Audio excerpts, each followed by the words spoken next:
What is going on, crypto coin traders, hodlers, holders, investors, whatever you want to call yourself nowadays, whatever. Today we're going to talk about crypto security. I know, boring topic, but it's got to be discussed. So, hopefully you can pick up some tips from this video to make your online security a little bit better. That's the whole goal of it. Anything I talk about in this video, I'm going to put a link in the description, so you don't have to worry about, trying to write them down or do anything like that during the video. Just watch it, go back, links in the description, you're good to go. We live in a world of dishonest people. There's always someone trying to hide in the shadows and trying to steal what is yours. That's just the reality of the situation. The thing is, you'll never be 100% safe online, but the goal is to make everything as hard as possible for anyone to steal your crypto. Make it as difficult as possible. That's the bottom line. The more layers of protection you have online, the more difficult it makes it for hackers to gain access. So let's make it real difficult on them. Make them work for it. This should not only apply to crypto, but your entire online life. We live in a day and age where everything we do online is a way of life. Your crypto, your banking, ordering things off Amazon, everything down to the local library now has an app. Everything has an app. They all want your email. So everywhere you go has public Wi-Fi. It has just become a daily integration in our life. You need to protect yourself. I think the most common mistake people make is they don't take security seriously. They always look at it as, it's not going to happen to me, it's not going to happen to me, or they're just too lazy and they're like, I'll get to it later, and then they just forget. But take some time, go audit yourself, and up your security game after this video. That's the point. Usually the hackers will pick the easiest target possible, so I'm going to explain some ways to make it very difficult on them.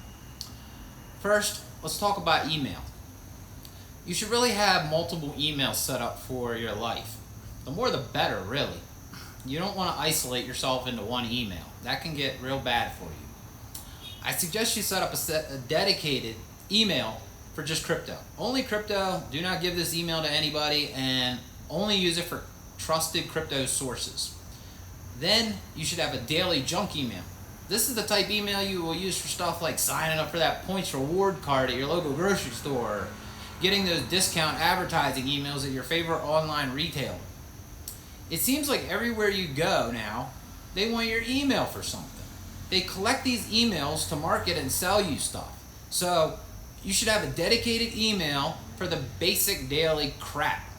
These companies sell these email lists to other companies, or basically anybody who wants to buy them in bulk. They'll just sell them, make money, and just pump them things out. Now your email is everywhere. So have yourself a dedicated junk email to give out to crap like this. Then you need an email for your contacts. This is an email you can give to friends, family, coworkers, whomever you want to contact in your daily life. This one's pretty self-explanatory. That's probably what you use your email for already, so that one's that one. Another email you should have is for all your social media accounts. These should be kept on a separate email also. I've seen countless times social media breaches and security. They don't care. It gets leaked. There's no getting back at them. There's nothing illegal. They just move on. So they really don't care about you. That's the bottom line. I'm sure you're getting to the point by now. The idea is to spread yourself out as much as possible. That way it breaks you up and you're not isolated. If one of those gets breached, your entire online life is, not exposed. Now let's discuss what email to use and how to secure it. My personal suggestion is Proton Mail. They have a free version. You can sign up for free, but you can also pay for it and, get a few more features. It's not expensive if you want to pay for it. I think the paid version is like $4. I'll put the link in the description. Just verify that. It's like $4 or something a month. So verify that price. The good thing about Proton Mail is they offer encryption and they take security seriously. They are also a big supporter of crypto, so I like to support other companies like that. I suggest you stay away from the free email services like Gmail and Yahoo. I know they're convenient to link to everything together, but this is just a bad idea. You don't want all this stuff linked to your crypto. Bad idea. Just don't do it. I'll go into more detail later on in the video. So let's discuss the Proton Mail. Set up a dedicated Proton Mail for your crypto. It's easy enough. Take you a couple minutes. Now let's discuss how to secure that email. Please, please, please do not use the same password for all your stuff. Dallas Cowboys fan 123 is not the kind of password you want to use for everything. It's a bad idea. The best way is to create a password you can remember by using a password phrase. This will be a phrase that is easy for you to remember, yet many characters, and makes an attack a lot more difficult. Let's do some examples. You can do it two ways. Use the entire phrase, or you can pick a letter from each word and make up your password. It doesn't have to be the first letter, but I'm going to use that for now as an example so you get the point. Pick a password phrase. My wife is a total bitch. Everybody can remember that, no problem. So add a couple characters and numbers to it, and it's going to look something like this. You can go ahead and pause the screen if you need to. Look how difficult that is.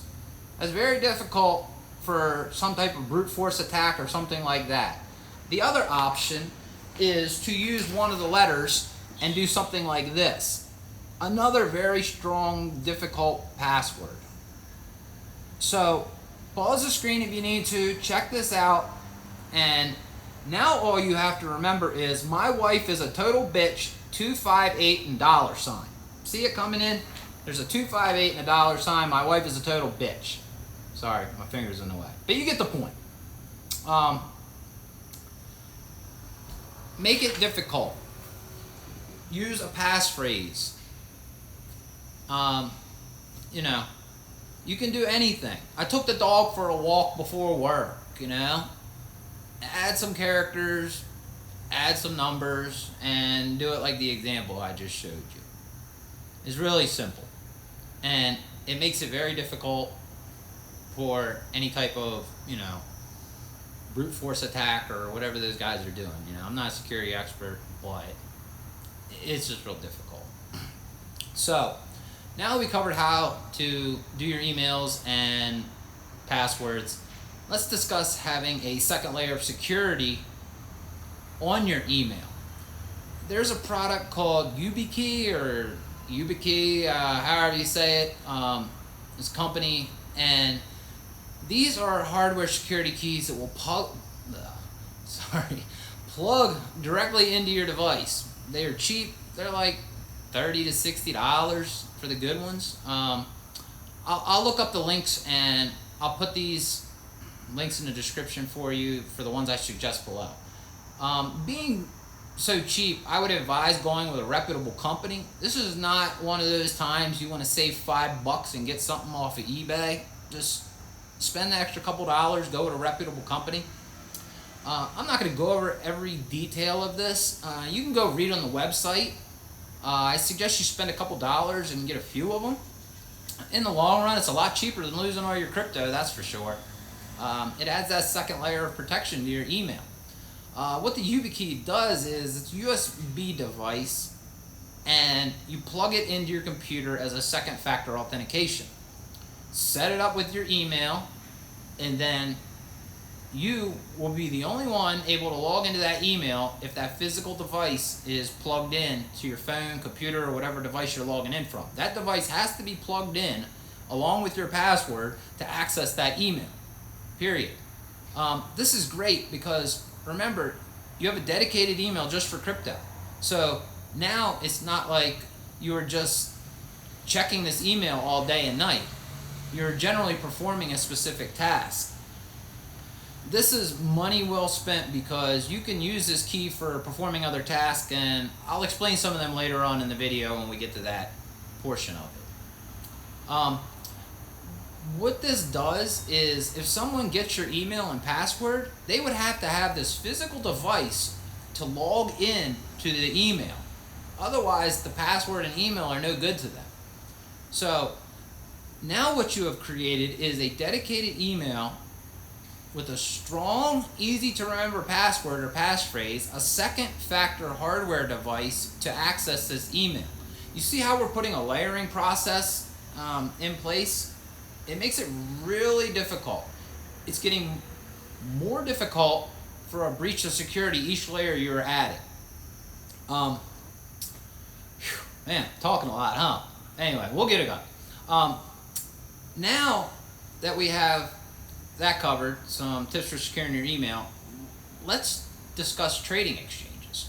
First and foremost, do not use an exchange as your personal bank account. You do not leave your crypto on an exchange if you're not actively trading it. I can't stress this enough. Get a hardware wallet like a Ledger, a Trezor, something like that, and get your coins off the exchange. It's not your personal bank. We're going to discuss that also later on in the video too. So, unfortunately for traders, this is not always the ideal situation, and you have to keep some funds on the exchange to trade. So let's discuss how to secure that as best as possible. I mean, if you got to take some risk, but do it smart. For an exchange account, you should be using that dedicated email specific for crypto, period. The email that you give out to nobody. Most exchanges have other layers and security features built into them. Make sure you take full advantage of them. The most common is second factor authenticators. Okay? Make sure you use this stuff when it's available to you. An example of this is Google Authenticator. You can also get them through password managers like 1Password. So if you don't want to keep the app on your phone, you can do it that way too. There's many of 2FA authenticators. You can find them online pretty easily. Just go ahead and Google it. I repeat, do not use SMS text messages as your two-factor authentication for anything. There's been a huge uptick in SIM hackings where the hacker ports your SIM card to the phone and gains access to everything. I will go into detail how to secure your 2FA keys later on in the video. So just don't do this SMS two-factor authentication. Bad idea. Many exchanges offer more than 2FA, so let's discuss a couple possibilities for them. Use as many of these as you can to make it as hard as possible for anyone to get in there. I'm going to use Bitfinex as an example here, but they're also commonly found on other exchanges. There is this thing, it's called whitelisting, and there's two types of whitelistings. I guess the first one we'll discuss would be whitelisting a crypto address. So what is whitelisting a crypto address? What's that mean? It is where you set it up on the exchange and it will only allow withdrawals to a set address that you provide them. So, for example, let's use Bitfinex. I'm familiar with trading on them. You would have to get a hardware wallet like Ledger or Trezor, generate a Bitcoin specific address to that hardware device, and you can set up as many of these as you want for all the other cryptos, whatever wallet you want to send it to, as long as you're in control of that wallet. Then you go into the exchange. You provide them with these addresses, and what they do is they'll whitelist this. Okay? It's a great feature. Now, the only address you can withdraw from that exchange account will be to an address secured and in your control. So if somebody gains access to your account, they can only withdraw your money back to you. It's a no-brainer. Get it done. If for some reason the hacker gains access, it's going to suck. You're going to have to go through the recovery process, but you're not going to lose everything. If they try to change that whitelist address, what happens is it will lock the withdrawals for several days and start to notify you. So that gives you an opportunity to go reclaim control of your exchange account. The next option for securing the exchange is to whitelist an IP address. Now, this isn't exactly as user-friendly. It's actually a little tricky. You can only do this if you have a static IP address. Okay?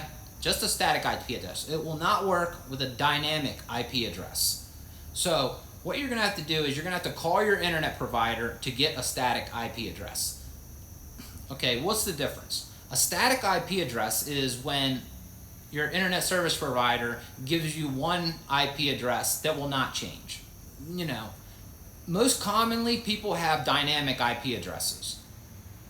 What this does is, this is when the service provider can change your IP address randomly when they feel the need to. So there's no real commitment to it. You got to basically sign up for a static IP address. Usually this costs a little bit of money.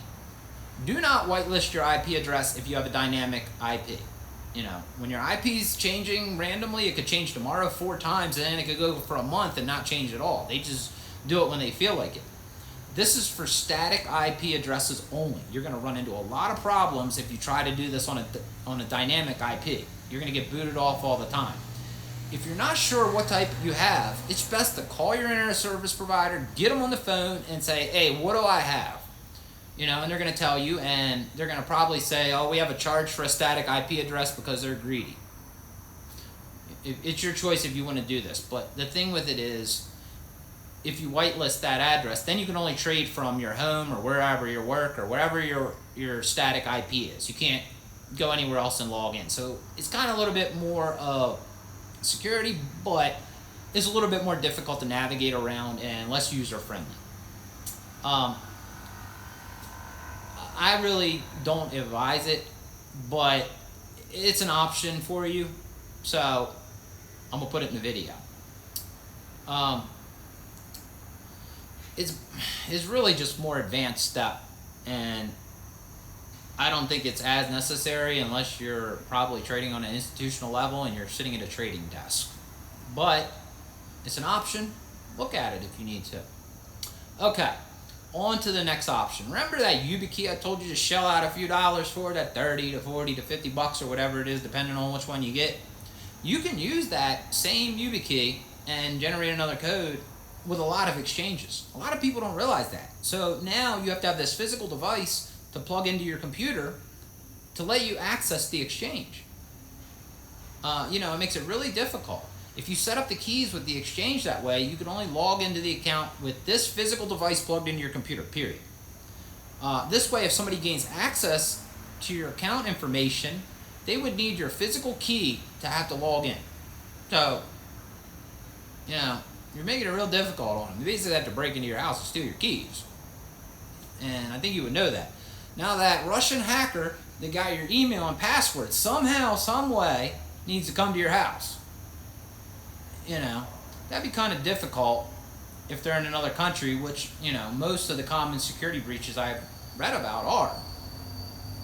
So, makes it a lot better for you. So that 30 to 60 bucks you spend is now starting to pay off. Isn't it? You can use this thing for multiple things. The next email security I will talk about, Bitfinex offers this actually. I'm not sure about other exchanges, but they offer email encryption with OpenPGP. Proton Mail offers PGP encryption, so you could provide Bitfinex with your public encryption key. That way all the email communications between you and the exchange are now encrypted. It's a pretty good option, you know, and the cool thing is this doesn't cost you anything. I'm not going to go into detail about PGP encryption because I could talk about this for hours, but I don't want to make this video that long. I want to make this more of suggestions for you to go out and look at these things and do. You can easily go Google this stuff and read about how to set it up. Man, talking up a storm, aren't I? But anyway, the next security tip to secure your exchange account is, you know, go into the settings. See what this exchange will offer you security-wise. Some people have never really sat down and tried to navigate the exchange. Go look at it. Every exchange will be a little bit different. They have a lot of these little smaller features you can enable to make it more secure. Use them to your advantage. You know, these things don't cost you anything. So put them in place. Just to give you a couple examples, they would send an email to you and log in. You know, sometimes this can be turned on and off for the exchange. This is when you receive an email each login. Okay, and you're like, all right, great, what's that? Well, the email will contain the IP address where the login was generated. So it generally lists the country also. So if you see a red flag like an IP address that says somebody tried to access your account from China and you live in Germany or the United States or whatever, you know, they provide you a link to immediately freeze your account. You know, you can take action immediately at this point. This gives you the ability to look for suspicious activity. Another option I commonly see used is detected IP address change. What this is if the IP address used to access your account changes on any request, all of your sessions will be immediately invalidated and it'll log you out of the, you know, your trading session. Whatever you're doing at that point, it logs out every single device, period. Everyone that's logged in, your iPad, your MacBook, your desktop, whatever it is. It'll log them all out. This prevents session hijacking. So, another option I see commonly is monitor withdrawals by IP. You can usually turn this on and off within the exchanges. If a withdrawal is requested from a new IP address, you will receive an email asking you to check and verify the withdrawal. Okay, the untrusting period for an IP change is usually 24 to 48 hours. So this is kind of a little bit better than having the whole whitelisting of an IP, because if the withdrawal is made more than 24 hours after the IP change, this is an extra email check that's not triggered. But the worst case scenario is you're held up for 24 hours. If your IP just happened to change because it is dynamic from your service provider. So that's kind of the worst thing, but it gives you that extra added protection. You just can't withdraw for 24 hours. You know, I understand people are impatient, but that might save your ass one day. So use it to your advantage. When a new IP address is used to log into your account, all the withdrawals are locked 24 to 48 hours. You receive an email notification. You know, this is a better option than using a whitelisted IP. You know, it's more user friendly and it's less difficulty. So, the only thing sometimes basically is, you know, like I said, if they change it for your internet service provider. So, I advise using it. Hold on, let me grab a drink. Talk amongst yourselves.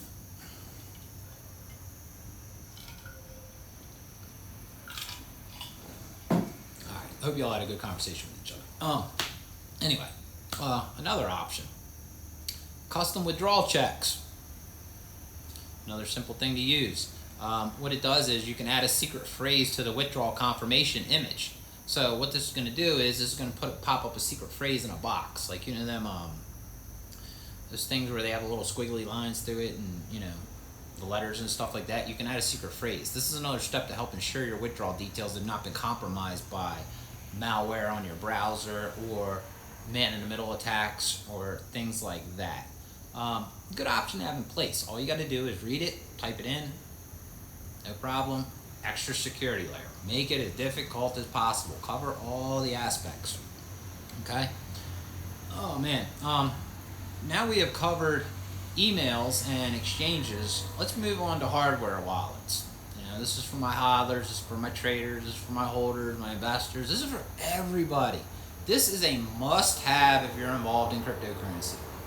Period. There is no excuse, you know, not to have one. If you have more than $200 of crypto, you better get one of these. There's many well-respected companies as far as the hardware devices are concerned. I'll touch on the main ones. The main one people like to use is the Ledger, the Trezor, and the KeepKeep. This is what people refer commonly to as a cold wallet. Well, what's a hardware wallet do? A hardware wallet stores your private keys on a hardware device. A lot of people think you store your crypto on it when in fact this is not true at all. Okay, there's just a misconception. You don't store your crypto on these hardware wallets. It's false. Your crypto itself never leaves the blockchain. What this hardware device does is the device will store your private keys. Okay, so hopefully by now you know how crypto works. In order to make a transaction in crypto, you need two sets of keys usually, unless it's a more advanced setup where you need a third or a fourth key. But generally they're set up with two keys. You need a public key and your private key. Your public keys are just that. A public key is your public address. You can just give it to anybody. It's not a big deal. Anybody can look at it on the blockchain. It's basically public information. So your private keys are your private keys. They're just that. They're no difference than the keys to your house, the keys to your car. Somebody has these keys, they can take whatever they want.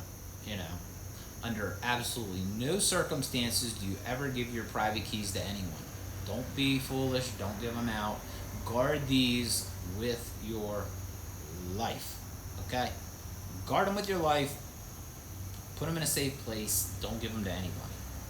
This is what the hardware wallet is for. Your private keys are secured on a physical device. This is a second layer of authentication. You must have that physical device to create a signature with the private keys to send or make a transaction. These things are a must-have. They're keys to the kingdom, whatever you want to call it in the crypto world, but you need to buy one if you don't have one. What it does is it makes you go through a multi-step process to authenticate and send your crypto. Keep layering. Layer. Make it very difficult on anybody that's trying to access anything of your online life. These things are great, and if you only choose one security option out of this entire video that I told you to do, go spend your money on the hardware wallet. Okay? Don't be cheap when it comes to this step. Okay? One thing about these hardware wallets, always buy these hardware devices and hardware wallets directly from the manufacturer, okay? I spent a lot of time researching to do this video. So what I'm gonna do is I'm gonna put trusted links to all of these manufacturers in the description below. These are trusted links that I know. You can use them. Feel free to use them and be safe. If not, you can go ahead and go look these up online yourself if it makes you feel more comfortable. But I did the work for you. I want you to be safe and secure. This is not the time to be shopping on eBay to save a few dollars or Amazon. Okay? Go directly to the manufacturer. I've tested just about every major hardware wallet made by every reputable company. Just about everyone. If it exists, I probably have it. I got 10 of each. But the thing is, I'm no security expert when it comes to this hardware stuff. I'm a trader. So when I speak to you from a recommendation standpoint, this is from a user standpoint. I can't tell you, what the security aspects of it are. I will say this though, after all this time of being on the market and in the end user's hands, we haven't heard anything on social media of, these things, being accessed or hacked or anything. So I've never personally seen any of this online or any security issues. And you know how things travel. They travel like fire when it comes to social media and crypto nowadays. You would think if they weren't secure, we would have heard about it by now. They basically all do the same thing when it comes down to options and features when you're looking to purchase them. My personal preference is Ledger because they're the most, how do I say this, feature rich in my opinion. They have somewhat recently came out with the Ledger Live app to go to the hardware device, and it makes it very user friendly, makes it very easy on the end user, and anybody can set these up in a couple minutes. It just seems to me like they are the leaders with the innovation. Maybe that is because they are, slightly larger company than others, and they were the first movers in the industry, or I don't know what it is, but it just seems like they're a little bit more innovative, and they're always just a little step ahead of everybody. There's basically two recommendations when it comes to, a Ledger hardware wallet. You have the newer version, the Ledger Nano X, that cost $119, I believe. This recently came out within the last few months. Then you have the Ledger Nano S, and that price was recently reduced when the Nano X came out, which is a cool thing. You can pick one of those up for $59 now, and this is a great deal. You know, $59 for your security. You don't have to buy the newest model. This one will work just fine for the weekend warrior, crypto, user, whatever you want to call yourself. Average Joe crypto, it works just fine. It's going to work the same as the other ones. They also have a bundle that comes with both of them for $149 right now. I have multiples of both of these, and I really enjoy the Nano X, but if you're on a budget, the older Nano S, it'll do what you need. If you gotta stay on a budget, you gotta do what you gotta do to secure yourself. Get it. It's gonna do the same thing basically. Go down, check out the links below, and compare the features and the pricing and everything. And I will say the new model will store way more currency apps on it, but at the same time, I went for years using the Ledger Nano S, the old one. I went for years using this, and I was perfectly fine. So you can do it, if you're trying to save a couple money. That's all. They also have this $269 model with a touch screen called the Ledger Blue. I had this one also, and I'm going to tell you flat out, I personally can't recommend this. I just can't. It looks really fancy and nice. I know it's cool to have the coolest looking tech, but it had several cons in my opinion. First is the price, $269, and it has basically the same features really as the Nano X. So you're kind of paying for the looks. The one I had came with a major manufacturer's defect. It was unfortunate, So I can't say if they fixed this defect or not, because it has been a few years since I had mine, but I just can't recommend it after that. I got it when it first came out. The issue I had was the internal battery. They use one of those LiPo batteries. It's kind of like an RC car. It's like a bag, not like a hard metal case. And what the battery did over time, it swelled up really bad. So the entire case of this Ledger basically really expanded and looked like it exploded. It like busted the screen out of the front of it. I mean, it totally destroyed this thing. I just can't recommend it. At that point, it was rendered inoperable. How can I recommend something that was, rendered inoperable? It's possibly that they could have corrected the issue by now, or I had some one-off problem. I don't know. But that was my personal experience with it, and I'm just not going to recommend it if I wasn't happy or, tell you guys to buy something. It's your hard-earned money. You can make your own decision, but that was my personal experience. I can say this, though. The customer service with Ledger was top-notch when I had this issue. They did step up to the plate and make the situation right. I appreciate a company that will do that and stand behind their products. So, maybe that's why I'm kind of a little bit leaning more towards Ledger. I just have more experience with them. These things will happen, and I've been nothing but happy ever since with all their other products I received from them. So that's all I got really to say about Ledger. Now on to Trezor, the other one that's commonly known. They have two models available. I have both of them.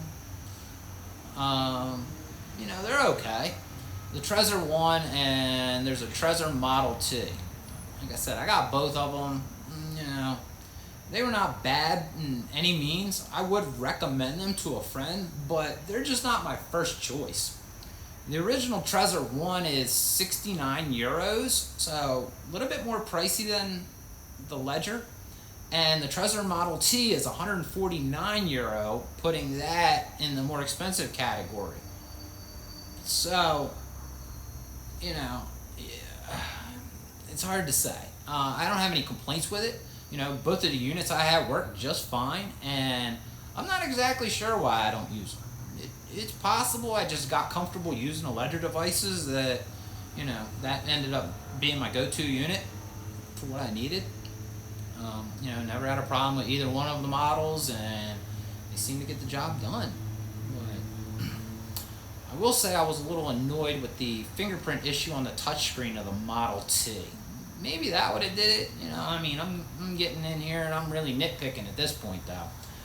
What happens is the screen is a little bit recessed and it made it difficult to clean. Like you press the buttons, like the numbers on the touchscreen, and you get fingerprints on it, and you gotta take this little rag and try to get in there. And when you're pushing on the screen, trying to put a little bit of pressure on it to wipe it, it just didn't feel like it was like really sturdily made, and I felt like I was gonna break it all the time. So I will provide a link below if you would like to review all the features and make a comparison. What you want to spend your hard-earned money on. I have nothing bad to really say about them. Like I said, I got to kind of nitpick to find something I didn't like, but it just wasn't my personal choice. Maybe it might be yours. The next hardware wallet up for discussion would be the KeepKey. This is a little bit less known option by the community, but I think it's a big contender in the hardware wallet space. I have a few of them and I do use it. I use this one. Personal experience, I like it. I have decided to use this more as a hot wallet setup, even though that isn't exactly the correct word to call it. It's not technically really a hot wallet setup, but it's more of a style of the way I use it than the correct terminology. This is a beautifully designed device, and what I like about it is it integrates with the Shapeshift wallet and platform. What I do is I use my Ledger Nano X for cold storage, and I have multiple, so I break up everything, and I have the option for the KeepKey is basically my hot wallet setup. I always keep a little bit of, a little small amount of crypto online that I'm not really worried about losing on my desktop. I'll admit it, whatever. It's like less than $100 or something. So I do this for convenience. If I want to pay for something using crypto, or add a couple minutes to my cell phone, or buy a gift card, or whatever I got to do, I keep less than $100 on it. My desktop wallet, Shapeshift, and I'm just using this for fast transactions, so I can plug my KeepKey in and boom, boom, boom, and go. And this gives me the ability to just keep refilling it as I spend it and use it for daily life. It just makes it more convenient for me. It also gives somewhat of a privacy issue in my perspective, so I'm not sending from my cold wallet, and everyone can look at how much I have on the blockchain. If you keep sending from your cold wallet, everybody knows your business. So separate this stuff. It just keeps it separate from sending it to these companies or putting yourself out there or whatever. Lock your stuff down, keep it on ice basically. Use a little hot wallet setup, keep a few coins in there or whatever, and use that for your daily stuff. I really don't see any problems with using a unit as a main device for the average crypto user, especially if they like Shapeshift wallet. I do need to mention that Shapeshift will also work with Trezor devices, and they're actually adding Ledger, and that's coming soon to integration. I'm not exactly sure when the date is, but they did say they were going to add Ledger support for Shapeshift. This is just my personal experience, what I use, the product for. When it comes to selecting a hardware wallet, that question comes up a lot. So I would advise you go in and look at these three options and compare each one will do as far as the features you need to fit your personal needs. The bottom line is you need a hardware wallet, so get started on researching and buy one if you don't already have one. They pretty much all do the same thing in different ways. So it comes down to several things. Okay. What are you willing to spend on one, and what features are you looking for out of the device? That's mainly what you need to ask yourself. The other thing you need to ask yourself is how friendly you feel with the user interface that you will be interacting with this product. If you want to use Ledger Live, obviously you got to have a Ledger. If you want to use Shapeshift, you can obviously look at KeepKey, Trezor, or even possibly Ledger in the future. So you got to look at the user interface you're using along with this. That's what it really comes down to. I'm going to say this again. Always buy these hardware wallets directly from the manufacturer. I'm gonna put some trusted links below directly to the manufacturer. Now is not the time to be trying to save $5 on eBay. Okay, just don't do it. Pay retail for it, buy them, know they're right, know they're good. Now that we've covered hardware wallets, let's move on to password keepers. It's strongly advised by security experts to not store your passwords in your web browser, okay? Don't do it. I know it can get very confusing with day-to-day life and remembering passwords, but I cannot stress this enough.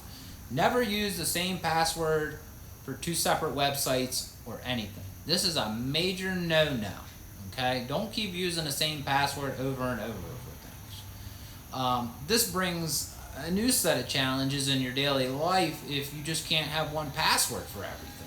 You know, how do you manage this? How do you keep control of all this? So it's kind of advised to get yourself a good password keeper. That way, how do I say it? Some of the examples are like 1Password, LastPass, Dashlane. There's more. You can find them online and read the reviews. This gives you the ability to have a master password to access all your passwords. I know this sounds like just the opposite of what I just said, not having the same password twice, but the reality of life is, you'll never remember all these unique passwords. So if you're going to have to trust that unique password to something, it's probably better not to trust it to a million websites and put it in something you manage, like a password keeper yourself. They have some great features that come along with them, like random password generators and autofill capability. And some include, 2-factor authentication. From what I see, the big name ones are all encrypted also with, storing the passwords. I'm not going to make a recommendation on this because I simply have not tried or tested all of these, to give you an accurate opinion. So, I can't really say use this. Best thing to do is go online, do some research, but it's an option for you, so you need to research it. This is just something you will have to research, see what fits your daily needs and security. I just wanted to touch on the subject and, for recommendation for overall use of something like that, but not recommend something specific. Just whatever you do, do not store your passwords on your web browser. That's not safe. I know this is very convenient, but it's far from ideal when it comes to security-wise, so just don't do it. I'll go ahead and I'll put some links in the description of the big name ones so you can read about each individual one and make your decision. So let me grab a drink.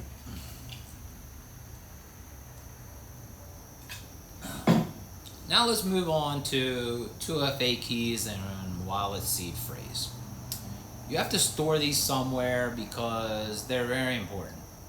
Okay, so wallet seed phrases and things, 2FA keys. Let's talk about what these are. A seed phrase or a seed recovery phrase or a backup seed phrase is a list of words that store all the information needed to recover a crypto wallet. Wallets software will typically generate a seed phrase and instruct the user to write it down on paper. This is those 24 words you write down when you go in and set up a new wallet. They're very important. So, if the user's computer breaks on their hardware drive becomes corrupted, they can download the same software again and use that paper backup you wrote down to get your crypto back. This is how you recover your crypto if something ever goes wrong. Sounds pretty important to me. I don't know about you, but I think so too. It's the same with the backup 2-factor authentication codes for things like your Google Authenticator and your YubiKey. I see countless times on social media over the years, people saying, I got a new phone, how do I transfer my authenticator over to my new phone? What happened was they did not save the security keys in a safe location, and they can't restore the two-factor authentication to the new device. This can be a huge issue for you if you lose your phone, or something happens to it, it breaks or whatever. You really need to store this stuff in a safe place. Okay. What's next? You're not going to use this on a daily basis, so this is not something you need quick access to. You need to put these things away. You just need to access to these, because it might be important one day in your life. So put them away, put them safely somewhere. Nothing could really suck more than losing all your crypto because of something stupid and you didn't do a simple task of writing down something and storing it in a safe place. That would just absolutely suck. Like, imagine losing everything because you dropped your cell phone. Then you'd feel real dumb, wouldn't you? These are those words that you wrote down at the beginning, and when you first bought or got a hardware wallet or created an online wallet, put them somewhere safe. These should be treated like your private keys as far as security. Do not ever give these out to anyone. Don't give them out to anyone. If somebody asks you for them, tell them, fuck you, they're trying to scam you. So let's take a minute and talk about wallet recovery. You have a few options here. You can simply write down these phrases and store it in a safe place. There is a product you might be interested in for storing these 2FA codes and recovery seed phrases. There is no forgot password in crypto. This is why this product called Safe Ledger was created. Okay, so you're probably thinking Safe Ledger hardware device. No, it's something a little bit different. What Safe Ledger is, Safe Ledger is a password manager designed specifically for storing private keys, seed phrases, 2FA recovery codes, wallet passwords, and much more like that. In case you ever need to recover your wallet, Safe Ledger does not require internet to work and is built on open source code to ensure there are no malicious capabilities hidden in this software. So that's a big plus. Safe Ledger works with your hardware wallets, software wallets, paper wallets, exchanges, all that good stuff. Safe Ledger was not designed to replace your current wallets. Instead, it is designed to work with them in the event you need to recover your information. Sometimes hardware and software can fail or become corrupt. You need to be prepared for this moment. Unforeseen circumstances and problems can come out of nowhere, and you don't want to get caught with your pants down. This is a great option you can have for storing this type of stuff for a rainy day. Safe Ledger. I'll put the link in the description too. You can download a copy of it for $15, I believe, and have some peace of mind when you stick this thumb drive and put it in a safe place. I'll put a link in the description if you want to check it out. It's a great way for $15 to, basically organize this type stuff. Okay. Man, we're rolling right along here, aren't we?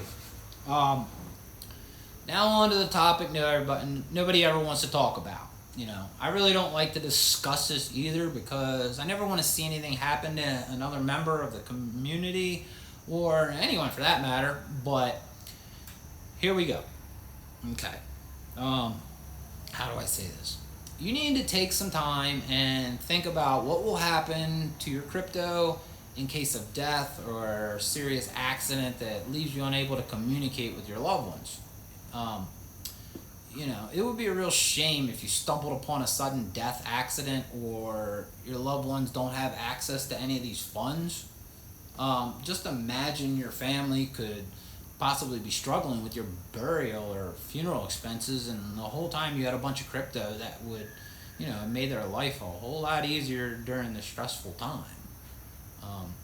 This type of stuff can get expensive. Imagine you have an accident and go to the hospital and you're unable to communicate with your loved ones.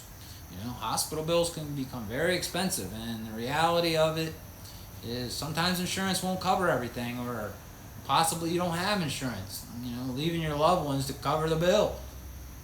It's not cool. The last thing you want is them not, how do I say this? The last thing you want is them not only stressed about you, but stressed about money in a dark time. Especially if you have the crypto to cover it.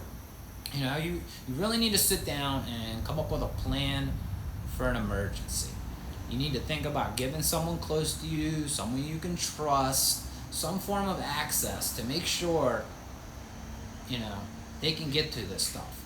You gotta include instructions on how to access this type of stuff for them too. Don't leave that part out. Most of us spend years learning about this stuff, so don't expect your loved ones just to know about crypto. And what these random words are you left on a piece of paper in your desk drawer. That's not smart. Create a backup of everything. Leave instructions with it in a safe and secure place that someone you trust has access to. Take the time in your life to get organized. You never know when this will be needed. Just get it done. Enough about the dark times. You get my points. Let's get back to discussing emails. Hopefully you have a dedicated email that will cut down on phishing scam emails, but let's talk about that for a moment. Phishing scam emails are emails sent. You hear that thunder coming in? Phishing scale emails are emails that are sent. They're made to look authentic. What they try to do is they try to make these things look official, and they want to spark an emotion. When you get an email, always check the sender address, especially if you get some random email telling you that you need to do something like log into your account. Never just click the link on the email. Look at every email closely. Pay attention to these things. Some common giveaways that it is phishing is the sender is, not from an official domain name. It looks very close, but pay attention. It might have a little character off, or maybe a dot or a hyphen or something in there, just to change it a little bit. They're just changing this so you very slightly so you won't notice. These emails generally want to lead you to panic, saying something like unauthorized withdrawal suspected, please log in to verify and receive some huge deposit on your account, or something to spark that emotion in you so you're like, oh wow, oh man, oh no, and just click.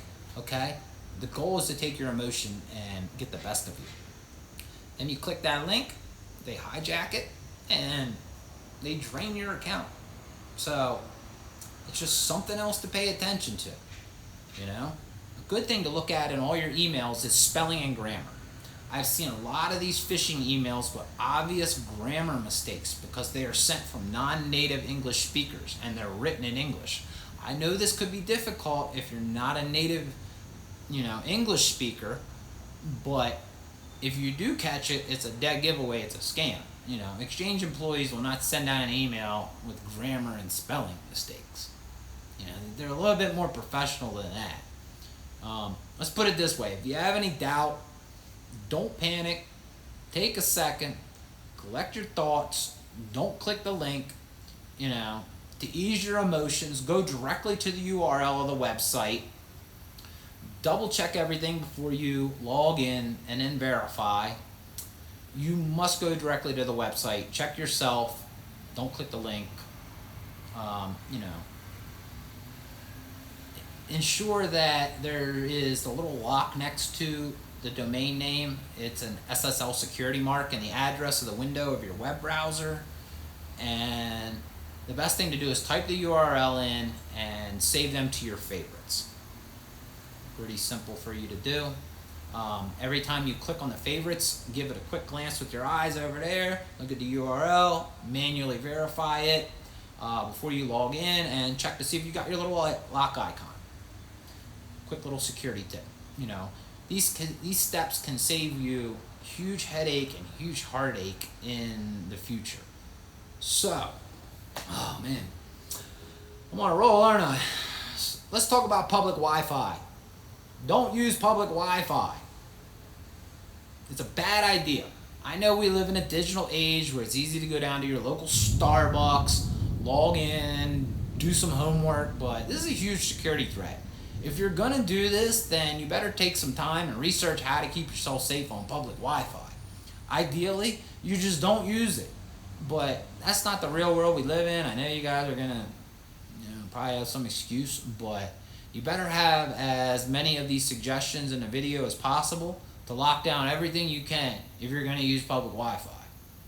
Personally, I avoid it completely myself. I will pay for data if I got to. If I gotta log in that bad to check the price of something, I'm gonna pay for data. A couple bucks to me is not worth it. Another thing, never leave your device unattended in public. It's very easy to jump up, go grab a coffee, run to the bathroom, but leaving that device unattended, not a good idea. Somebody could stick something in there or whatever. I don't know what they do, but just bad idea. It's just not good. So don't use public Wi-Fi. It's just best to avoid it. What else do we cover? Another tip. Don't go bragging online about what you have. There's no need to brag about what you have. There's always somebody with more, way more, and you look like a complete tool doing it anyway. Just keep your mouth shut about your private financial details and don't put it online for the world to see. That's it. Don't be that tool. Don't be advertising all over, I got this, or I got that, or I use this wallet, or I'm doing that, or this, or that.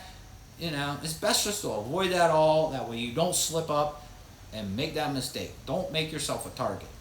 Keep yourself with as minimal a footprint as you possibly can. Man, this video is getting long. I think I'm gonna wrap this video up with that.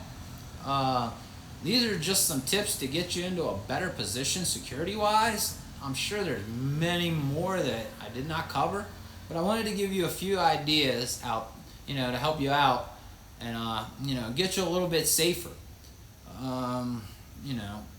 You have to remember that these hackers and scammers are constantly evolving and coming up with new ideas. You always need to stay sharp and hopefully stay one step ahead of them. Don't make yourself an easy target.